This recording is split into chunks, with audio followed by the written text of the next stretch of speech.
بسم اللہ الرحمن الرحیم۔ السلام علیکم ناظرین، میں ہوں آپ کا میزبان محمد اسلم۔ آپ دیکھ رہے ہیں میرا ماضی میری طاقت یوٹیوب چینل۔ ناظرین، آج کی اس ویڈیو میں ماضی کے ہندوستان اور موجودہ انڈیا کے سبھاش چندرا بوس کے بارے میں بات کروں گا۔ دوستو، سبھاش چندرا بوس ہندوستان کی تاریخ کا وہ کردار ہے جس کے بارے میں آج بھی کوئی ہندوستانی کھل کر بات نہیں کرتا۔ یہاں تک کہ ہندوستانی فوج کا ریٹائر جنرل بخشی بھی ڈیڑھ گز کی مونچھیں رکھ کر بھی سبھاش چندرا بوس کے بارے میں سچ نہیں بول پاتا۔ دوستو، ہندو معاشرے میں کسی بھی اعلیٰ نسل کے ہندو کے بارے میں کوئی ادنا نسل کا ہندو جو ہے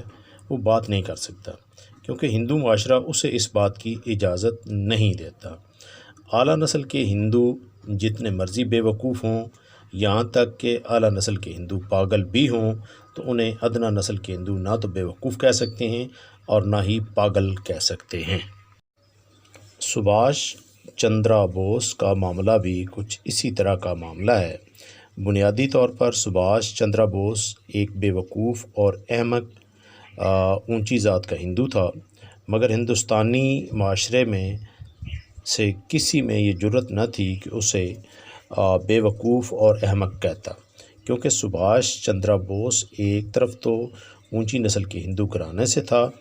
تو دوسری طرف کریلا اور وہ بھی نیم چڑھا کے مصداق سبھاش چندرا بوس کا تعلق اس گھرانے سے تھا جس گھرانے نے کانگریس کی بنیاد رکھی تھی۔ اونچی ذات میں سے ہونے کی بنا پر سبھاش چندرا بوس کے ذہن میں یہ بات سما چکی تھی کہ وہ تو پیدا ہی لیڈر بننے کے لیے ہوا ہے، جبکہ دوسری طرف اسے یہ بھی اعزاز حاصل تھا کہ وہ اس خاندان سے تعلق رکھتا ہے جس نے ہندوستان کی ایک سیاسی جماعت کی بنیاد رکھی تھی، جبکہ زمینی حقائق تو یہ تھے کہ عقل سے پیدل سبھاش چندرا بوس کے کرتوتوں کی وجہ سے اسے کالج سے نکال دیا گیا تھا۔ مگر ہندو معاشرے کا یہ حسن سلوک دیکھیں کہ سبھاش چندرا بوس کے والدین کے اثر رسوخ کی وجہ سے اسے پھر اسی کالج میں داخل کر لیا گیا۔ دوستو، سبھاش چندرا بوس کی اس ذہنی حالت کو سمجھنے کے لیے آپ کو تھوڑا پیچھے یعنی امیش چندرا بنرجی کے حالات جاننا ہوں گے۔ دوستو، امیش چندرا بنرجی سبھاش چندرا بوس کے بزرگوں میں سے وہ بزرگ ہے جس نے ویسے تو اپنا کیریئر بطور عدالتی کلرک کے شروع کیا تھا، اور آج کے دور میں سرکاری دفتروں میں بیٹھے کلرکوں کو دیکھ کر اندازہ لگا سکتے ہیں کہ آج کے کلرکوں کا مزاج کیا ہے، تو آج سے 130 سال پہلے کے ان کلرکوں کے مزاج کیا ہوں گے، اور وہ بھی عدالت کے کلرکوں میں سے کوئی کلرک ہو تو۔ اور بالخصوص ایک اعلیٰ نسل کے ہندو کلرک کے مزاج کیا ہوں گے جو کہ بعد میں بیرسٹر بھی بن جاتا ہے،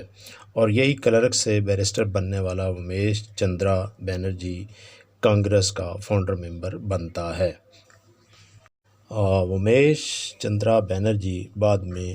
اسی نئی سیاسی جماعت کانگریس کا صدر بھی بنتا ہے۔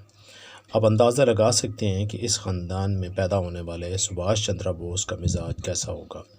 خیر، سبھاش چندرا بوس نہ تو پراپر تعلیم حاصل کر سکا اور نہ ہی لگائی بجائی کے کاموں سے باہر نکل سکا۔ سبھاش چندرا بوس کی بدقسمتی یہ تھی کہ وہ پورے ہندوستان میں سے لوگوں کو کانگریس جوائن کرنے سے منع نہیں کر سکتا تھا، اور جو لوگ کانگریس جوائن کر رہے تھے وہ ایک آزاد اور خود مختار رکن کی حیثیت سے کانگریس میں شامل ہوتے تھے، اور کانگریس میں شامل ہونے والے ہر رکن اپنی مرضی اور اپنے پسند کے فرد کے لیے ووٹ دے سکتا تھا۔ کانگریس میں شامل ہونے والے تمام اراکین کی یہ آزادی چندرا بوس کے لیے ناقابل برداشت تھی۔ چندرا بوس کی دلی خواہش یہ تھی کہ اس کے ہوتے ہوئے نہ تو کوئی کانگریس کا پریزیڈنٹ بنے اور نہ ہی کوئی اس کے قابل سامنے آئے۔ جبکہ کانگریس کے ممبران کو اس سے کوئی غرض نہ تھی کہ کانگریس کی بنیاد کس نے رکھی ہے، اور ان کے نزدیک اس سوچ کے برعکس اس جماعت سے وابستہ ہو کر ہندوستان کے لوگوں کے لیے کام کرنا تھا۔ یہی وہ سوچ تھی جس کی بنیاد پر نہرو جی اور سبھاش چندر بوس کے درمیان فاصلے بڑھنے لگے، اور یہاں تک کہ دونوں کی راہیں الگ ہو گئیں۔ اور اسی سوچ کے مطابق محمد علی جناح بھی کانگریس کا حصہ بنے، مگر محمد علی جناح کو احساس ہوا کہ یہ جماعت صرف اونچی ذات کے ہندوؤں کے مفادات کے لیے بنائی گئی ہے، اور اس پر ان اونچی ذات کے ہندوؤں کا ہی قبضہ ہے۔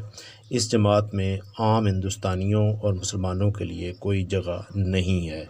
تو قائد اعظم محمد علی جناح کانگریس سے الگ ہو گئے،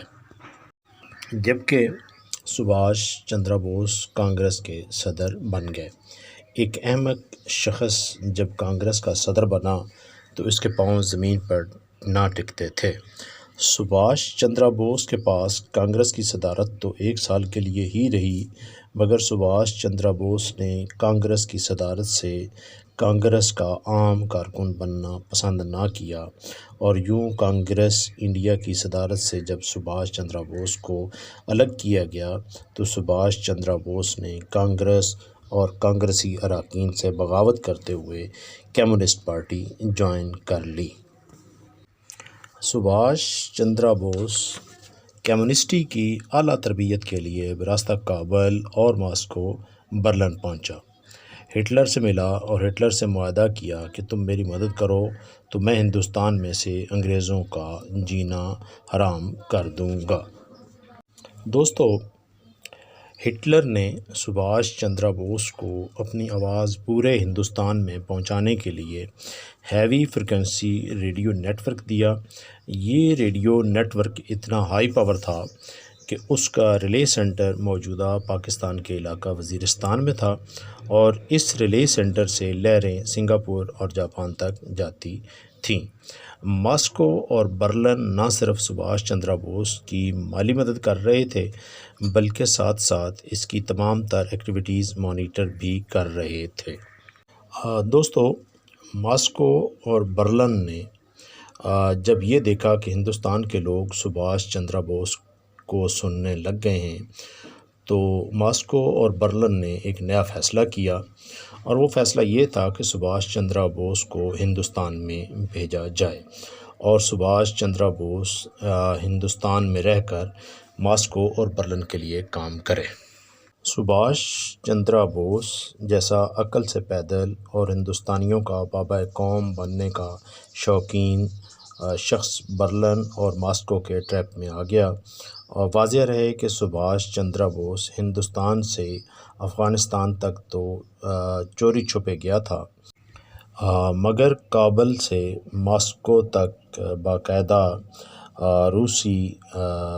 سیکرٹ سروس کا ایجنٹ بن کر کابل سے ماسکو پہنچا، اور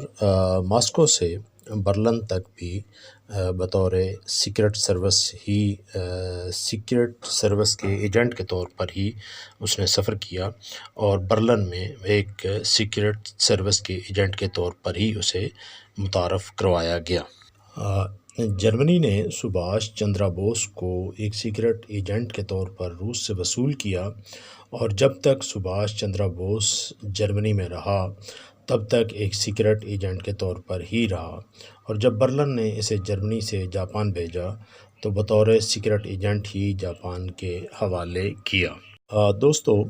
برلن سے جاپان تک کا سبھاش چندر بوس کا سفر اب کوئی راز نہیں ہے۔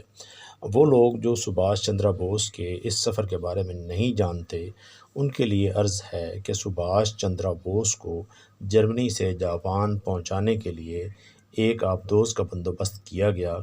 جو اس لاڈلے کو جرمنی سے لے کر جاپان لے آئی۔ دوستو، سبھاش چندر بوس کی حماقتوں کی لسٹ تو طویل ہے، مگر اس کے ماسکو اور برلن کے سفر کی وجہ سے ہندوستان کے تمام سیاستدانوں نے اس سے اپنے تعلق توڑ لیے اور خود کو سبھاش چندر بوس سے الگ کر لیا، کیونکہ دیگر سب سیاستدانوں کا سیاسی جدوجہد پر یقین تھا، اور ان میں سے مسلم لیگ کے قائد جناب قائد اعظم محمد علی جناح تو سر فہرست تھے، جو اس جدوجہد میں نہ تو ایک دن کے لیے جیل گئے اور نہ ہی سیاسی جدوجہد کے علاوہ کسی اور راستے کا سوچا، جبکہ تاریخ گواہ ہے کہ سبھاش چندر بوس کمیونسٹ پارٹی میں شامل ہونے سے پہلے کانگریس کا صدر رہ چکا تھا، اور اس تعلق کی بنا پر کانگریسی لیڈر یہاں تک کہ اس وقت کے کانگریسی اور اکالی لیڈر درپردہ سبھاش چندر بوس کی ہر لحاظ سے مدد کر رہے تھے۔ دوستو، کانگریسی اور اکالی لیڈر اگر سبھاش چندر بوس کی مدد نہ کرتے تو سبھاش چندر بوس کا ہندوستان سے کابل جانا ممکن نہ تھا۔ سبھاش چندر بوس کی کہانی کانگریسی اور اکالی لیڈرشپ کو ننگا کرنے کے لیے کافی ہے۔ اب آتے ہیں بی جے پی کی طرف۔ دوستو، بی جے پی جو آج سبھاش چندر بوس کو ہیرو بنانے پر تلی ہے، تو اس کی وجہ یہ ہے کہ اگر ہندوستان کی قوم سبھاش چندر بوس کو اور اس کے ساتھیوں کو قومی ہیرو مان لیں گی تو قومی سطح پر سبھاش چندر بوس کو اور اس کے ساتھیوں کو قومی محسن ماننے لگے گی، تو بی جے پی کے RSS کے وہ لیڈر جو اس سفر میں کتے کی موت مارے گئے تھے، انہیں بھی ہندوستان کے قومی ہیروز میں شامل کرنے کا عمل شروع ہو سکے گا۔ دوستو، ہندوستان میں سبھاش چندر بوس کے معاملے میں اب تک 3 اقدامات اٹھائے گئے ہیں۔ پہلا قدم شاہ نواز کمیشن، جس نے یہ طے کیا تھا کہ سبھاش چندر بوس مر چکا ہے، پھر کھوسلا کمیشن، اور آخری منوج کمار مکھرجی کمیشن۔ آپ اگر ان تینوں اقدامات کے محرکات پر غور کریں گے تو ان میں ہر قدم کے پیچھے زور لگاتی بی جے پی نظر آتی ہے، اور بی جے پی کو ان سے کوئی ہمدردی نہیں ہے۔ ان کی تو بس اتنی خواہش ہے کہ جتنا جلد ہو سکے سبھاش چندر بوس اور اس کے ساتھیوں کو قومی ہیرو کا درجہ دلایا جائے، تاکہ بی جے پی کے سوچ کے مطابق جب سبھاش اور اس کے ساتھی قومی ہیرو قرار دیے جائیں گے تو RSS کے مرنے والے گنڈوں کو بھی قومی ہیروز کے جو فہرست ہے اس میں شامل کرنے کا موقع ملے گا۔ دوستو، اس عمل میں بی جے پی کے راستے کی رکاوٹ کیا ہے؟ دوستو، آپ جانتے ہیں کہ ہندوستان کا ہر فرد یہ کہتا ہے کہ ہندوستان کا بٹوارا صرف ایک فرد واحد یعنی جناح کی وجہ سے ہوا۔ مجھے اور ہم سب پاکستانیوں کو جناح رحمۃ اللہ علیہ کے اس کردار پر فخر ہے، کیونکہ محمد علی جناح میں کسی قسم کا کوئی کھوٹ نہ تھا، اور اس کا ثبوت یہ ہے کہ پاکستان بننے کے بعد محمد علی جناح رحمۃ اللہ علیہ نے خود پاکستان کی قیادت اپنے ہاتھ میں لی اور پاکستان کے گورنر جنرل بنے، جبکہ ہندوستان کا پہلا حکمران انگریز ہی تھا۔ وجہ اس کی یہ تھی کہ کانگریس اور اکالی لیڈرز انگریزوں کے کانے تھے اور انگریزوں کے سامنے سر نہیں اٹھا سکتے تھے، جبکہ محمد علی جناح اور اس کے ساتھی انگریزوں کے کانے نہیں تھے۔ دوستو، ہندوستان میں انگریز انتظامیہ جانتی تھی کہ جناح کرپٹ نہیں ہے، اس بنا پر جناح کسی قسم کی بلیک میلنگ میں نہ آیا ہے نہ آئے گا، جبکہ جناح کے برعکس بی جے پی کی قیادت ہو، کانگریس کی قیادت ہو یا پھر اکالی قیادت ہو، سب کرپٹ تھے اور ہیں۔ ان کو دبانا اس وقت آسان تھا اور آج بھی اتنا مشکل نہیں ہے، اور وقت نے یہ ثابت کیا کہ بی جے پی، کانگریس اور اکالی قیادت انگریزوں سے دبی رہی۔ یہ انگریزوں کا دباؤ ہی ہے کہ ہندوستان کی قیادت آج تک اس بات کا فیصلہ نہیں کر پائی کہ سبھاش چندر بوس ایک قومی ہیرو ہے یا فراڈیا ہے۔ دوستو، آپ یہ سب سن کر سوچ رہے ہوں گے کہ اس ساری داستان سے ہم پاکستانیوں کا کیا لینا دینا؟ تو میں آج کی اس ویڈیو میں یہ بتانا چاہ رہا ہوں کہ اس کہانی کا خمیازہ ہم بھگت رہے ہیں، اور اگر ہم نے ہندو قیادت پر نظر نہ رکھی تو مزید خمیازہ بھگتیں گے۔ دوستو، پنجابی کی ایک ضرب المثل ہے کہ خصم کرے نانی تے چٹی دو تریانوں۔ تو جناب ایمانداری اور ثابت قدمی تو محمد علی جناح رحمۃ اللہ علیہ کی تھی، جس کا خمیازہ ہم نے 1965 میں، 1971 میں پہلے جنگ کی صورت میں اور بعد میں بنگلہ دیش کی صورت میں اور اس کے بعد بم دھماکوں کی شکل میں بھگتا۔ دوستو یہ سب ہندوستان کی کارستانیاں ہیں۔ وجہ ان کی یہ ہے کہ ہم پاکستانی بھارتیوں کی برطانیہ سے آزادی کی جدوجہد میں سبھاش چندرا بوس کے ساتھ نہیں کھڑے، بلکہ ہم اس عمل میں قائد اعظم رحمۃ اللہ علیہ کے ساتھ کھڑے تھے اور کھڑے ہیں۔ دوستو ہندوستان میں پچھلے ایک عرصے سے بی جے پی کی حکومت ہے، مگر بی جے پی کی حکومت میں یہ جرأت نہیں ہے کہ وہ 1945 میں مرنے والے سبھاش چندرا بوس کی حیثیت کا کوئی فیصلہ کرے۔ وجہ اس کی یہ ہے کہ اگر ہندوستان کی حکومت سبھاش چندرا بوس کو ہیرو قرار دیتی ہے تو برطانیہ ہندوستان سے غدر پارٹی کا حساب مانگے گا، اور دنیا ہیروشیما کے مقتولین کا حساب بھی ہندوستان سے مانگیں گے، کیونکہ سبھاش چندرا بوس نے اپنی بندوق جاپانیوں کے کاندھے پر رکھی ہوئی تھی اور جاپانیوں نے اپنی بندوق سبھاش چندرا بوس کے کاندھے پر رکھی ہوئی تھی۔ دوستو دوسری جنگ عظیم کا یہ حصہ جو جاپان اور سبھاش کے حصے میں آتا ہے بڑا بے رحم ہے۔ اس کی ایک مثال یہ ہے کہ برطانوی فوجیوں کو جب جنگی قیدی بنا لیا گیا تو ان کے سامنے دو آپشن رکھے گئے، جن میں سے ایک یہ کہ وہ باقی ماندہ زندگی جنگی قیدی کی حیثیت سے گزاریں یا پھر آزاد ہند کی فوج کا حصہ بن جائیں۔ دوستو اس مرحلے پر نازی ازم کھل کر ہندوستان میں سامنے آتا ہے، اور وہ یہ کہ جو برطانوی فوجی آزاد ہند کی فوج کا حصہ بننے سے انکار کرتے، ان فوجیوں سے چاند ماری میں ٹارگٹ کا کام لیا جاتا تھا۔ دوستو آپ میں سے وہ لوگ جو فوجی نہیں ہیں ان کے لیے عرض ہے کہ جب فوجی اپنا نشانہ درست کرنے کے لیے بندوق میں سے گولیاں چلانے کی مشق کرتے ہیں